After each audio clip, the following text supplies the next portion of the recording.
ఏదైనా browser open చేసి search బార్లోకి వెళ్ళి టీజీపీఎస్సీ అని చెప్పేసి టైప్ చేయాలి.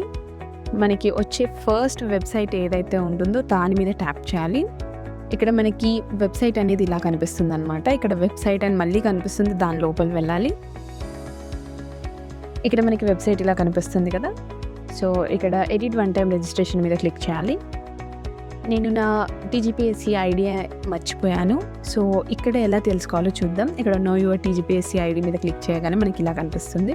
సో ఇక్కడ ఏంటంటే మనం ఆధార్ నెంబర్ కానీ మొబైల్ నెంబర్ కానీ మన నేమ్ కానీ ఎంటర్ చేయాలి. సో నేనైతే నా మొబైల్ నెంబర్ ఎంటర్ చేస్తున్నాను.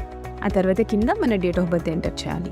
ఎంటర్ చేసి ఇక్కడ కింద తర్వాత క్యాప్చా అడుగుతుంది. వాళ్ళు ఇచ్చిన క్యాప్చా ఎంటర్ చేసేస్తే సరిపోతుందన్నమాట.